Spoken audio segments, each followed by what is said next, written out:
বাংলাদেশের সবচেয়ে বড় আলেম আল্লামা মির্জা আব্বাস। দুর্নীতি, মির্জা আব্বাসের দুর্নীতি আপনারা পত্রিকা দেখেন নাই, আপনারা পড়েন নাই। মির্জা আব্বাসের দুর্নীতি করছে। দুর্নীতির মামলা উঠছে কখন জানেন? দুর্নীতির মামলা যে উঠে গেছে, এটা উঠছে 5 তারিখের পরে। 5 তারিখের পরে এই দুর্নীতির মামলা ওনার উঠে গেছে। উনি এখন বাংলাদেশের সবচেয়ে বড় আলেম আল্লামা মির্জা আব্বাস। মির্জা আব্বাস ওরফে চান্দা আব্বাস সহ বিএনপির শীর্ষ নেতারা তাদের সম্ভাব্য পরাজয় টের পেয়ে গেছেন। পরাজয় টের পেয়ে তারা লিমিট ক্রস করেছেন, তারা বেসামাল হয়ে পড়েছেন, আরো বড় ভুল করছেন, যাতে বিএনপির পরাজয় আরো এক্সিলারেট হবে। অনেকে গুপ্ত সুপ্ত আরো কত কিছু বলে, রে ভাই এগুলা কোনো সীমানা নাই। নিজেই যারা গুপ্ত হয়ে উদাও হয়ে গিয়েছিল বছরের বছর, যারা মজলুমদেরকে বলে এরা নাকি গুপ্ত আর সুপ্ত। ভাই একটু নিজের দিকে সবাই তাকায়, এটাই ভালো হবে, এটাই ভালো হবে। আর নাই নিজের চেহারা দেখে অন্যেরটা দেখে লাভ নাই রে ভাই। ভাবা যায় যে ডক্টর মোহাম্মদ ইউনূসেরও 5 বছরের কারাদণ্ড হতে পারে। শুধুমাত্র উনি না, উপদেষ্টাদের মধ্যে শুরু করে অনেকেরই, যারা সরকারি কর্মচারী কর্মকর্তা আছেন। বাংলাদেশে এই মুহূর্তে যে গণভোট হ্যাঁ এবং না এর পক্ষে যে প্রচার প্রচারণা, অথবা একজন নিরপেক্ষ সরকার প্রধান হিসাবে হ্যাঁ এর পক্ষে জনগণকে ভোট দেওয়ার জন্য যে আহ্বান, বা সরকারি বিভিন্ন দপ্তরকে যে নির্দেশনা দেওয়া হয়েছে ডক্টর ইউনূসের কার্যালয় থেকে, এই ঘোষণার জন্য বা এই কর্মকাণ্ডের জন্য 5 বছরের কারাদণ্ড হতে পারে। ইউনূস স্যার কাহিনী করে ফেলছে, বুঝছেন? ইউনূস স্যার কাহিনী করে ফেলছে। সে তো গদ্দিতে বৈশাখ গদ্দির অপব্যবহার যে সে কীভাবে করেছে, যে গত 17-18 মাসে পত্রপত্রিকার বিভিন্ন রিপোর্ট বা আলোচনা সমালোচনা যদি একটু মনোযোগ সহকারে দেখেন তাহলে আপনারা বুঝতে পারবেন। তো এখন সে গদ্দিতে বৈশাখ সব কিছু ভুলে গেছে। সে ভাবছে যে বাংলাদেশ হলো একটা মূর্খের দেশ, এখানে যা খুশি তাই করা যায়, গদ্দিতে বৈশাখ যা খুশি তাই করা যায়। এর আগে সরকারও কম বেশি যা খুশি তা করছে, কিন্তু তারপরেও তাদের কম বেশি একটু জবাব দিতে সামান্য কিছু ছিল। কিন্তু আমাদের ইউনূস স্যার সেই সীমাও লঙ্ঘন করে গেছে। এখন ইউনূস স্যার এবং তার দলবল যেভাবে গদ্দিতে এসে বসছে, বুঝছেন, এই যে অন্তর্বর্তী সরকার নামের একটা ট্যাগ দিয়ে যেভাবে গদ্দিতে এসে বসেছে, তো সেটা তো সংবিধানে নাই, কনস্টিটিউশনে এই ধরনের কোনো স্টোরি নাই যে এই পদ্ধতিতে বাংলাদেশের সরকার হতে পারে, যেটা কনস্টিটিউশনই নাই। আসসালামু আলাইকুম দর্শক, নতুন একটা ভিডিওতে আপনাদের সবাইকে স্বাগত। আজকে কিছু গুরুত্বপূর্ণ এবং চাঞ্চল্যকর তথ্য আপনাদের মাঝে নিয়ে আসলাম। অবশ্যই ভিডিওটা প্রথম থেকে শেষ পর্যন্ত দেখবেন। ইতিমধ্যে ভিডিওর কিছু অংশ আপনারা দেখছেন, অবশ্যই বাকি অংশগুলো দেখে যাবেন। প্রতিনিয়ত এরকম আপডেট পেতে আমাদের ফেসবুক পেজ এবং ইউটিউব চ্যানেলকে ফলো করতে পারেন। তো কথা না বাড়িয়ে চলুন আমরা মূল আলোচনায় ঢুকে পড়ি। ভাবা যায় যে ডক্টর মোহাম্মদ ইউনূসেরও 5 বছরের কারাদণ্ড হতে পারে। শুধুমাত্র উনি না, উপদেষ্টাদের মধ্যে শুরু করে অনেকেরই, যারা সরকারি কর্মচারী কর্মকর্তা আছেন। বাংলাদেশে এই মুহূর্তে যে গণভোট হ্যাঁ এবং না এর পক্ষে যে প্রচার প্রচারণা, অথবা একজন নিরপেক্ষ সরকার প্রধান হিসাবে হ্যাঁ এর পক্ষে জনগণকে ভোট দেওয়ার জন্য যে আহ্বান, বা সরকারি বিভিন্ন দপ্তরকে যে নির্দেশনা দেওয়া হয়েছে ডক্টর ইউনূসের কার্যালয় থেকে, এই ঘোষণার জন্য বা এই কর্মকাণ্ডের জন্য 5 বছরের কারাদণ্ড হতে পারে। এই মুহূর্তে নির্বাচন কমিশন বনাম সরকার একটা মুখোমুখি অবস্থানে চলে গিয়েছে। যদিও আমরা দেখছি গতকালকেও রংপুরের জনসভায় বিএনপি চেয়ারপারসন জনাব তারেক রহমান তিনিও গণভোটে হ্যাঁ এর পক্ষেই জনগণকে উদ্বুদ্ধ করেছেন। আর জামাত ইসলাম তো প্রথম থেকেই গণভোটের পক্ষে হ্যাঁ অবস্থান আছে, বা এনসিপিও বরাবরই বিএনপিকে এই গণভোট বা জুলাই সনদ ইস্যুতে প্রশ্নবিদ্ধ করার চেষ্টা চালাচ্ছিল। তো যখন এই অবস্থা, কেন গণভোটের পক্ষে হ্যাঁ প্রচারণা অথবা না প্রচারণা যদি সরকারি কোনো কর্মকর্তা কর্মচারী, ডিসি, এসপি, ইউনো থেকে শুরু করে কোনো ওসি অথবা যে কোনো কেউ সরকারিভাবে যারা রাষ্ট্রীয় সুযোগ সুবিধা নিচ্ছে, তারা যদি করে, কেন এটা দণ্ডনীয় অপরাধ? দর্শক, বাংলাদেশ নির্বাচন কমিশন সচিবালয় থেকে একটা প্রজ্ঞাপন জারি করা হয়েছে। আপনার বিষয় হচ্ছে 12 ফেব্রুয়ারি 2026 তারিখে অনুষ্ঠেয় গণভোট অনুষ্ঠানের লক্ষ্যে গণভোটের পক্ষে হ্যাঁ অথবা না এর বিষয়ে প্রচারণা সংক্রান্ত।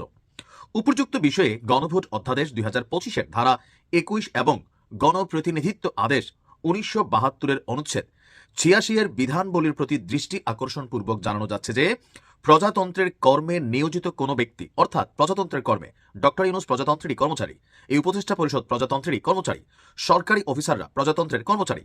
তো প্রজাতন্ত্রের কর্মে নিয়োজিত কোনো ব্যক্তি গণভোট বিষয়ে জনগণকে অবহিত এবং সচেতন করতে পারবেন।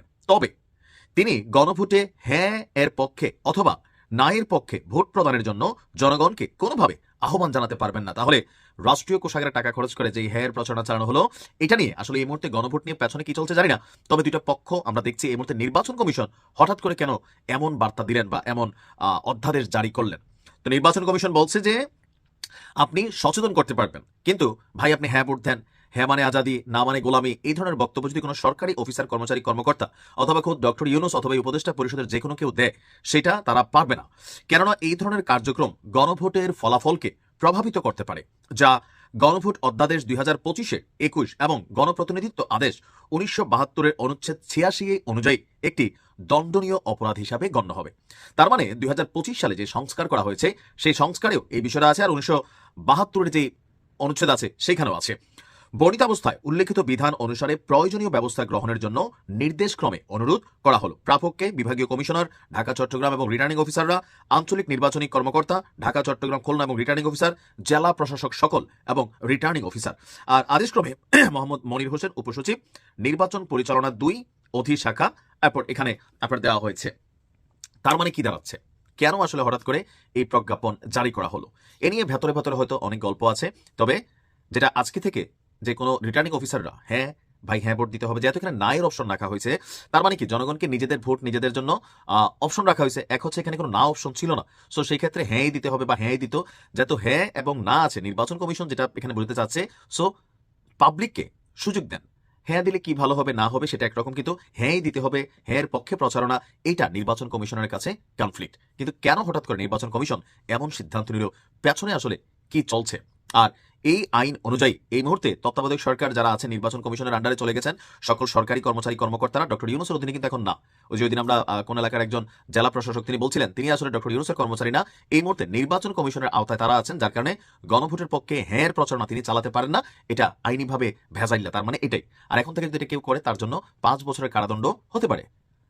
আজকে থেকে এই ধরনের প্রচারণা সরকারি প্রজাতন্ত্রের কর্মচারী কর্মকর্তারা দিতে পারবে না। এখন নির্বাচন কমিশন ভালো জানে হুট করে কেন এই প্রজ্ঞাপন জারি করা হলো, হয়তো এটা সময় বলে দিবে। ইউনূস স্যার কাহিনী করে ফেলছে, বুঝছেন? ইউনূস স্যার কাহিনী করে ফেলছে। সে তো গদ্দিতে বৈশাখ গদ্দির অপব্যবহার যে সে কীভাবে করেছে, যে গত 17-18 মাসে পত্রপত্রিকার বিভিন্ন রিপোর্ট বা আলোচনা সমালোচনা যদি একটু মনোযোগ সহকারে দেখেন তাহলে আপনারা বুঝতে পারবেন। তো এখন সে গদ্দিতে বৈশাখ সব কিছু ভুলে গেছে। সে ভাবছে যে বাংলাদেশ হলো একটা মূর্খের দেশ, এখানে যা খুশি তাই করা যায়, গদ্দিতে বৈশাখ যা খুশি তাই করা যায়। এর আগে সরকারও কম বেশি যা খুশি তা করছে, কিন্তু তারপরেও তাদের কম বেশি একটু জবাব দিতে সামান্য কিছু ছিল, কিন্তু আমাদের ইউনূস স্যার সেই সীমাও লঙ্ঘন করে গেছে। এখন ইউনূস স্যার এবং তার দলবল যেভাবে গদ্দিতে এসে বসছে, বুঝছেন, এই যে অন্তর্বর্তী সরকার নামের একটা ট্যাগ দিয়ে যেভাবে গদ্দিতে এসে বসেছে, তো সেটা তো সংবিধানে নাই, কনস্টিটিউশনে এই ধরনের কোনো স্টোরি নাই যে এই পদ্ধতিতে বাংলাদেশের সরকার হতে পারে, যেটা কনস্টিটিউশনই নাই। তো এখন তারা এই হারাম কাজটাকে হালাল করার জন্য, বুঝতে পেরেছি যে এখানে একটা বিপ্লব হয়েছে, যা হয়েছে না হয়েছে হোক, পিছনে একটা কাহিনী আছে, কিন্তু তারপরেও তো এটা তো ভাই হারাম। তো হারামটাকে হালাল করার জন্য তারা কি করছে, এই 2026 সালের আগামী 2 সপ্তাহ পরে যে ইলেকশন হবে, তো সেখানে আবার একটা হ্যাঁ এবং না ভোট যুক্ত করছে, এবং এটা হলো গণভোট। তো হ্যাঁতে কি আছে তা আমি জানি, তবে শুনছি এখানে প্রায় 70 থেকে 80টা বা 2-4টা কম বেশি হতে পারে, এরকম অনেকগুলো শর্ত আছে বা অনেকগুলো কি বলে ক্লজ আছে সেখানে, বুঝছেন, যেগুলো সবগুলো হা হা হা হা হা। আর এই যে 70টা থেকে 80টা ক্লজ আছে, আপনি যদি ওই হ্যাঁতে ঠিক দেন, মানে হ্যাঁতে সিল মারেন গিয়ে, তাহলে এই 70 থেকে 80টা এই ক্লজ সবগুলো হলো হালাল হয়ে যায়, বুঝছেন। আর যদি আপনি না দেন, এই 70 থেকে 80টা যে ক্লজ আছে সবগুলো হলো হারাম হয়ে যায়। তো এটা কি ধরনের হ্যাঁ না ভোট ভাই আমি বুঝলাম না।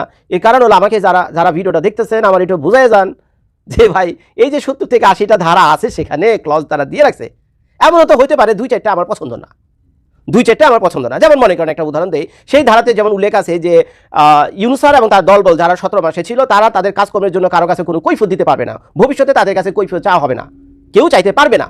তারা যদি লুটপাট করে তারপরে কোনো কৈফিয়ত চাইতে পারবেন না, তারা যদি দুর্নীতি করে বদমাশি করে তারপরে কোনো কৈফিয়ত চাইতে পারেন না। কিন্তু আবার ওই ধারারই 70-80টা ধারার ভিতরে সেখানে আবার অন্য কোনো জায়গায় উল্লেখ আছে যে জুলাই যোদ্ধা যারা রয়েছে, ঠিক আছে, তাদেরকে বিচারের মুখে আনা যাবে না, যেহেতু এটা একটা গণবিপ্লব হয়েছে, তো কাজে তাদেরকে সাধারণ ঘোষণা করা হলো। এখন দেখেন দুইটা পাশাপাশি আছে, এক জায়গায় বলা আছে যে এখানে জুলাই যোদ্ধা যারা আছে তাদেরকে বিচারের মুখে আনা যাবে না, যেহেতু তার একটা সিচুয়েশনে ছিল, একটা সার্কামস্ট্যান্সেস, একটা এনভায়রনমেন্ট ছিল সেখানে, বুঝছেন। তো সেই পরিস্থিতি প্রভাব আবিজাবি যা কিছু মিলা ঘটনা একটা ঘটছে, তো তাদেরকে সাধারণ ফৌজদারি যে আইন রয়েছে বাংলাদেশে, সেই আইনে তাদের বিচার করা যাবে। আচ্ছা ভালো কথা, এটা না হয় আমরা মেনে নিলাম, কারণ আমাদের ভাই বোন অনেকেই সেই জুলাই যোদ্ধাদের মধ্যে আছে। কিন্তু পরবর্তী যে ক্লজটা যুক্ত করা হয়েছে যে যারা কি না এই 17-18 মাস ছিল তারা তাদের কাজকর্মের জন্য জবাবদিহি করবে না, ভাই এইটা তো আমরা মেনে নিব না। মেনে নিতে পারবেন যারা এই মুহূর্তে ভিডিওটা দেখছেন? মেনে নিতে পারবেন? এখন যদি ইউনূস স্যার এবং তার যে দলবল আছে পুরো টিম, বুঝছেন, এরা যদি বাংলাদেশ থেকে হাজার হাজার কোটি টাকা লুটপাট করে ইউরোপ আমেরিকাতে নিয়ে দিয়ে থাকে এবং তারা সসম্মানে বাংলাদেশে এয়ারপোর্ট দেওয়া সেই সব দেশে চলে যাবে, তাদেরকে প্রশ্ন করতে পারবেন না, তাদেরকে অ্যারেস্ট করতে পারবেন না, তাদেরকে জিজ্ঞাসা করতে পারবেন না সামনে গিয়ে, ভাই এই যে একটা কথা শুনছি জজ ভাইয়ের ভিডিওতে আপনারা বলে বহু টাকা লুটপাট করছেন, কথা কি সত্যি নেই, কথাটা প্রশ্নটা বন্ধ করতে পারবেন না। রাজি আছেন এই শর্তে? আপনাদের বিবেকের প্রতি প্রশ্ন। তো এখন যদি আপনি রাজি না থাকেন তাহলে এটা না, আর ওইখানে আসলে হ্যাঁ, তো কি এর বালে রাখে হ্যাঁ ভোট আর না ভোট আপনারা শুরু করলেন, আমার মাথায় তো ঢুকে না, বুঝছেন কিভাবে এটা সাজানো হয়েছে। আচ্ছা, তো যাই হোক, এবং হ্যাঁ না ভোট নিয়ে কি করছে সরকার, এখন কি করছে, যেটা হালাল যেটা হারাম সেটাকে তো হালাল বানাতেই হবে, আর যেটা হালাল সেটা তো হালাল আছে। এখন সরকার তো একটা মাইনকা চিপার ভিতরে পড়ে গেছে, তাদেরকে তো যে করে হোক ওই হ্যাঁকে জিতে নিয়ে আসতে হবে।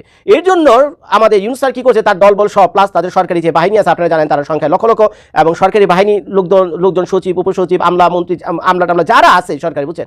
তো স্বাভাবিকভাবে উপর মহল থেকে যখন নির্দেশ আসে, তো তাদের চাকরি বাঁচানোর জন্য সেই নির্দেশ অনুযায়ী তো তাদেরকে কাজ করতে হয়, এটা তো কমন সেন্স।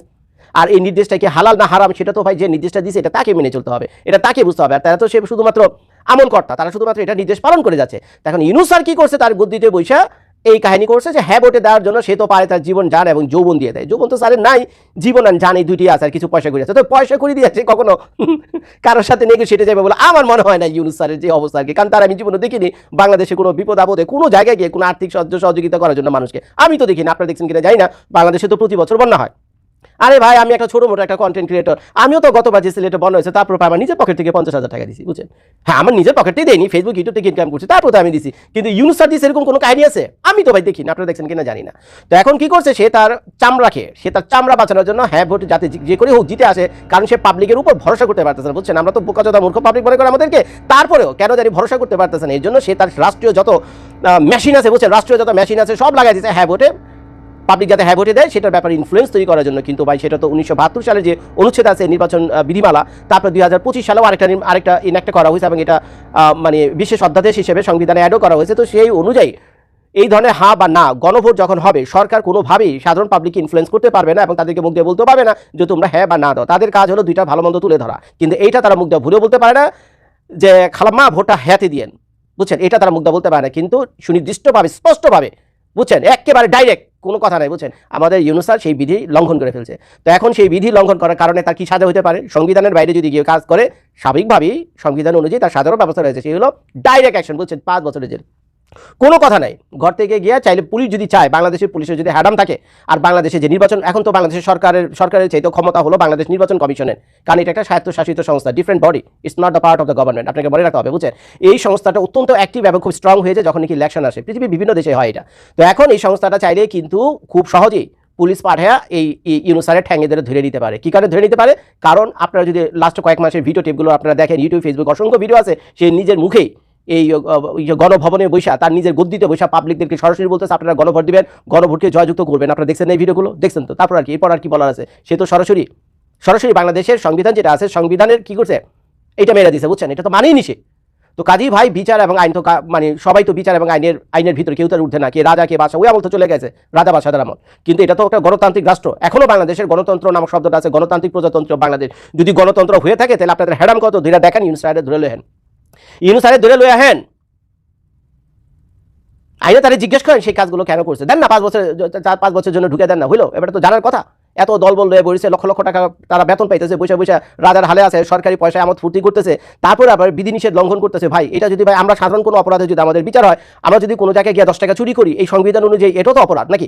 মাত্র 10 টাকা 100 টাকা চুরি করার অপরাধে আমাদেরকে ধরে নিয়ে যান থানা পুলিশ নিয়ে, কিভাবে আমাদের কেন করেন কোর্ট কাছারিতে নিয়ে। আর এখন এই মিয়া যে গদ্দিতে বৈশা ক্ষমতার অপব্যবহার করে বাংলাদেশের সংবিধানের সরাসরি বিরুদ্ধে একটা কাজ করছে, এই আকাম কইরা, তো ভাই তাকে আপনারা ধরবেন না কেন? ভাই, তারা তো তাদের চামড়া বাঁচানোর জন্য এগুলো করতেছে, তারা তো হাজার হাজার শত কোটি টাকা লুটপাট করে চুপচাপ করে রয়েছে, নিজেদের চামড়া বাঁচানোর জন্য এগুলো করতেছে।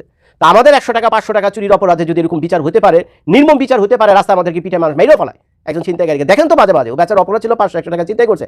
আর এই যে এই পাঠাগুলো বসে রয়েছে বিভিন্ন জায়গায়, সরি ফর মাই ল্যাঙ্গুয়েজ, এরা তো ভাই সরাসরি সংবিধানের বাইরে গিয়ে কাজ করতেছে, বেআইনি, যেটাকে বলে বেআইনি এবং ক্রিমিনাল অফেন্স। যদি হ্যাডাম থাকে কে ধরে দেখেন। আর আমার মনে হয় ইউনূস স্যারও তাড়াতাড়ি করে, ইউনূস স্যারকে যদি ধরে না হয় না, ইউনূস স্যার আমার মনে হয় লুঙ্গি পরে দৌড়ে থানায় যাওয়া উচিত, যে ভাই আমরা তাড়াতাড়ি করে অ্যারেস্ট করো, বাংলাদেশে যে আইনের শাসন আসে ভাই তোমরা প্রমাণ করো, এই নাও আমার অ্যারেস্ট করো, দেখো ভাই আমি এই কাম করছি, দেখো সংবিধানের 1972 সালে যে সংবিধান, 2025 সালে যে তারপরে এটাকে কিছু অ্যামেন্ডমেন্ট হয়েছে, দেখো এখানে 2 জায়গায় আমি অপরাধ করছি, ভাই আমার 5 বছরের জেল দাও। বলুক গিয়েছে কত বড় বুকের পাঠা। তাহলে আমি বুঝুন মিয়া নোবেল প্রাইজ এগুলো মানে সেই লেভেলের মানুষ নাকি? সেই লেভেলের মানুষ পুলিশ তারা ধরে দেখে সে নিজেই গেছে। হচ্ছে না শালা বাংলাদেশ একটা বাটপাড়ের জায়গায়। এর জন্য ইউনূস স্যার ঠিকই করেছে যে বাংলাদেশ হলো বাটপাড়িতে শিশু, কারণ ওই লেভেলেরই, বুঝছেন। সে বুঝে গেছে আমাদের সাথে থাকতে সে বুঝে গেছে যে এখানে সবই সম্ভব। তো নিজেও তো ওই বাটপাড়ি লেভেলে, তো কাজ পাবলিকদের তো বাটপাড়ি, সে বলবে যে যা বলা সে তাই বলছে। মির্জা আব্বাস ওরফে চান্দা আব্বাস সহ বিএনপির শীর্ষ নেতারা তাদের সম্ভাব্য পরাজয় টের পেয়ে গেছেন। পরাজয় টের পেয়ে তারা লিমিট ক্রস করেছেন, তারা বেসামাল হয়ে পড়েছেন, আরো বড় ভুল করছেন, যাতে বিএনপির পরাজয় আরো এক্সিলারেট হবে। একটা দল পতনের কিংবা পরাজয়ের যত আলামত বিএনপির মধ্যে সেটা স্পষ্ট হয়ে উঠছে। কোনো আত্মবিশ্বাস, কোনো কনফিডেন্স বিএনপির নেই। আপনি যদি মির্জা আব্বাসের দিকে তাকান মনে হবে কার্টুন কার্টুন কার্টুন লাগে। তার চেহারা শুকিয়ে গেছে, মুখ থেকে হাসি বের হয় না, বডি ল্যাঙ্গুয়েজ দেখলেই বোঝা যায় সম্ভাব্য হারু পাটি, শেষ বয়সে এসে একটা রাম ধরা খাওয়া লোক। এবং তাকে ঘিরে যদি কোনো কেউ যদি মিমিক্রি করতে চান বা কোনো মিম টিম কার্টুন কার্টুন বানাতে চান, তার চেহারাই কার্টুন কার্টুন হয়ে গেছে। মানে দেখেন, দাড়ি নাই, টুপি একটা দিয়েছে, চশমা একটা বড় বিরাট চশমা, আবার হাসলে কেমন যেন কার্টুন কার্টুন লাগে, মানুষ মানুষ মনে হয় না। এই হচ্ছে মির্জা আব্বাস। এই মির্জা আব্বাস বেসামাল হয়ে পড়েছেন। তিনি মন্তব্য করেছেন একটি দল 40 লাখ বোরখা বানিয়েছে জাল ভোট দেওয়ার জন্য।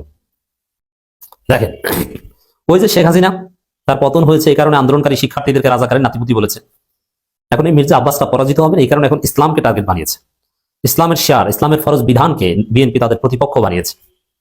তো বিএনপির যে এই ইসলামের ফরজ বিধানকে প্রতিপক্ষ বানানো, এটা তাদের নিশ্চিত পরাজয়ের আলামত। ইসলামকে প্রতিপক্ষ বানিয়ে কেউ টিকতে পারে না। ইসলামকে ধারণ করে অথবা ভিতরে ভিতরে যাই হোক, প্রকাশ্যে ইসলামকে ধারণ করেই টিকতে হয়েছে আওয়ামী লীগ কিংবা বিএনপি যারা টিকেছে। বিএনপি 2বার ক্ষমতা এসে সরাসরি হুজুরদের সহায়তায়, জামাতের সহায়তায়। আওয়ামী লীগ হুজুরদের একাংশকে আস্থা নিয়েই, তাদের মাধ্যমে কৌমি জননী উপাধি নিয়েই ক্ষমতায় টিকেছিল। কিন্তু বিএনপি তাদের সাথে কার্যকর উল্লেখযোগ্য কোনো আলেম ওলামা নেই, নাম্বার 1। দ্বিতীয় হচ্ছে বিএনপি এই যে বোরখা নিয়ে কটূক্তি করছে। দেখেন, বোরখা আমাদের মায়েরা বোনেরা ফরজ বিধান পর্দা পালন করার জন্য পরেন এবং পরবেন, পৃথিবী উল্টে গেলেও পরবেন, এটা মুসলিমরা পরবেন, এতে কোনো সন্দেহ নেই। কিন্তু সেই বোরখাকে ভোট চুরির উপাদান হিসেবে দেখানোর চেষ্টা, এটা বিএনপির চূড়ান্ত দেউলিয়াত্ব, এটা চরম ধৃষ্টতা। তো দর্শক, এখানে দেখেন, যেমন নামাজ পড়তে অনেকে যায় জুতা চুরি করার উদ্দেশ্যে। এখন কি মসজিদকে আপনি জুতা চোরের কারখানা বলবেন? এটা কোনো মুসলমান সহ্য করতে পারে? এইসব মসজিদ টসজিদ এগুলো বন্ধ করে দাও, এগুলো তো জুতা চুরি হয়, এটা বলবেন না? দু একটা বিচ্ছিন্নকরণ হলেও ওটা বলা যায় না, কোনো মুসলমানের বাচ্চা ওটা বলতে পারে না। ঠিক তদ্রুপ বোরখা পরে যদি কেউ কোনো অপকর্ম করে, বোরখাকে দায়ী করা যায় না। মসজিদে যে জুতা চুরি করলে যেরকম মসজিদকে দায়ী করা যায় না, বোরখা পরে কেউ অপকর্ম করলে বোরখাকে দায়ী করা যায় না। অপকর্ম যিনি করেছেন সেটা। আর বোরখা পরে অপকর্ম করে এরকম এক্সাম্পল নাই বললেই চলে। মূলত অপকর্ম করে বোরখা যারা পরে না তারাই। অথবা এখানে বোরখাকে দায়ী করার কোনো সুযোগ নেই। কিন্তু সেই বোরখা নিয়ে মির্জা আব্বাসদের অ্যালার্জি, এটা নিশ্চিত পরাজয় টের পেয়ে কি বলবেন? এই যে নারীদের উপর হামলা করছে, আপনি কি মনে করেন আল্লাহর গজব পড়বে না এদের উপর?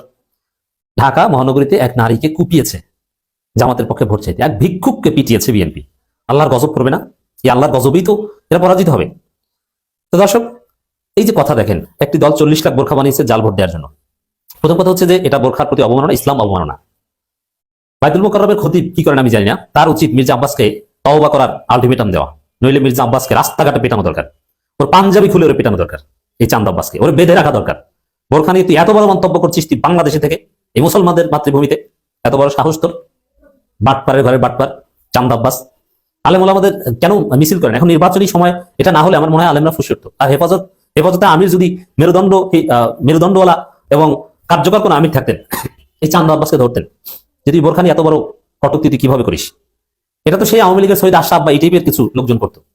রাশেদ খান, হাসানুল হক ইন্দুদের কথা এটা মির্জা আব্বাস বলছেন এখন, অথচ আলেম ওলামাদের সাথে একসময় ভালো সম্পর্ক রাখতেন, মাঝে মাঝে টুপিও মাথায় দেন। আর দ্বিতীয় কথা হচ্ছে যে জামাত 40 লাখ বোরখা বানিয়েছে জাল ভোট দেওয়ার জন্য, এর কোনো প্রমাণ কোথাও এরকম, এটা নিয়ে কোনো কথা গুঞ্জন কিছু নেই। মির্জা আব্বাস এরকম কোনো কথা শুনেও নাই, তিনি আন্দাজের উপর মেরে দিয়েছেন। তো কেন আন্দাজের উপর মেরে দিয়েছেন? জামাতের কোনো ত্রুটি বিচ্যুতি বা কোনো দুর্বিসন্ধি যদি বাস্তবিক পক্ষে বিএনপির ইঙ্গিত পেত, সেটা বলতো, ঠিক আছে। কিন্তু বিএনপির ভেতরেও এই যে বোরখা নিয়ে বা বোরখা পরে ভোট চুরি করতে পারবে এরকম কোনো সন্দেহ সংশয় নাই। কিন্তু তারপরও কেন বলছে? এটা পতনের জন্য বলছে। কেন বলছে? ধরা খাবে এই জন্য বলছে। পরাজয়ের পর কি বলবে? বলবে যে আমাকে হারানো হয়েছে এই বোরখা পরে জাল ভোট দিয়ে। এগুলো আগে ভাগে প্র্যাকটিস করছে, এছাড়া কিছু না। শুধু কি এটা? এই 40 লাখ বোরখা, আচ্ছা আমাদের মায়েরা বোনেরা বোরখা বানায় আর বাংলাদেশে বোরখা বিক্রি হয়, এখানে কে কতটা বোরখা কিনে বা এটা কোনোভাবে আইডেন্টিফাই করা সম্ভব? সংখ্যা নির্ধারণ করা সম্ভব? নেবার কিছুতেই। কত বোরখা বানানো হয় বাকি এটা সংখ্যা নির্ধারণ করা সম্ভব নয়। আর কত স্টাইলে বোরখা আছে এটা আন্দাজে বলেছে। এটা কিসের ভিত্তিতে 40 লাখের তথ্যটা কোথায় পেয়েছেন? মানে এটা শুনলেই তো মনে হয় যে এটা একদম ইতিহাসের শ্রেষ্ঠ মিথ্যাচার, এবং এটা আনস্মার্ট মিথ্যাচার। মিথ্যাচার করার মধ্যেও একটু সিস্টেম আছে, স্টাইল আছে, কিন্তু থার্ড ক্লাস ইতর শ্রেণীর মিথ্যাচার। দর্শক, আবার মির্জা আব্বাস বলছেন ভোটের ফল দিতে দেরি হলে তা মেনে নেওয়া হবে না। মানে ওই পরাজয়ের পর যা বলবেন সবকিছু প্র্যাকটিস করছেন, যে আমাকে হারানো হয়েছে বা আমার দলকে হারানো হয়েছে বোরখা পরে জাল ভোট দিয়ে। আবার ভোটের ফল দেরিতে দেওয়া হয়েছে, এটা ছিল দুর্বিসন্ধি। ভোটের ফলাফল পাল্টে দেওয়া হয়েছে, আমি চাঁদ আব্বাস জিতেছি, কিন্তু ভোটের ফল পাল্টে নাসিরউদ্দিন পাটোয়ারিকে জিতিয়ে দেওয়া হয়েছে। তো এরকম একটা প্রস্তুতি মির্জা আব্বাস নিচ্ছেন যে পরাজয়ের পর তিনি কি বলবেন তার প্র্যাকটিস। তিনি পরাজয় টের পেয়েছেন বলে তিনি এইসব কথাবার্তা বলছেন। ঠিক আছে, পরাজয় হতেই পারে। এবার আপনি হারছেন, পরের বার জিতবেন। আপনি এমপি না হতে পারলে মেয়র হওয়ার চেষ্টা করবেন। আবার জামাত ক্ষমতায় গেলে আপনাদেরকে কিছু মন্ত্রণালয় দিবে শর্ত সাপেক্ষে। কিন্তু আপনি বোরখাকে এমন ভাবে কটূক্তি করলেন, প্রতিপক্ষ বানালেন, আপনার রাজনীতি তো বাংলাদেশে থাকবে না। আপনি তো জুতা পেটা খাবেন। কিছুদিন পর বাইতুল মোকাররমের খতিব আপনাকে আলটিমেটাম দিবে, তওবা করতে হবে। আপনার এগুলো ইহকাল পরকাল, আবার বয়স হয়েছে, মারাও যেতে পারে যে কোনো সময়। মারা গেলে তো আপনার এই কটূক্তির কারণে ঈমান নষ্ট হয়ে যাবে। দেখেন, পর্দা না করলে আল্লাহ ক্ষমা করতে পারে, শরীয়তের কোনো বিধান লঙ্ঘন করলে আল্লাহ ক্ষমা করতে পারে, কিন্তু শরীয়তের কোনো বিধানকে কটূক্তি করলে তাতে ঈমান নষ্ট হয়ে যায়। আপনি নামাজ কিছু কম পড়লে, 2 ওয়াক্ত কাজা করলেও আল্লাহ চাইলে ক্ষমা করে দিতে পারে, কিছু কবিরা গুনাহ করলেও আল্লাহ ক্ষমা করে দিতে পারেন চাইলে, এবং দিবেন। কিন্তু ইসলামের কোনো বিধানকে, কোনো শেয়ারকে আপনি যদি কটূক্তি করেন, আপনার ঈমান নষ্ট। তো মির্জা আব্বাস একুল উকুল ইহকাল পরকাল সব হারাচ্ছেন। ভিডিওটি সকলে শেয়ার করে দিবেন।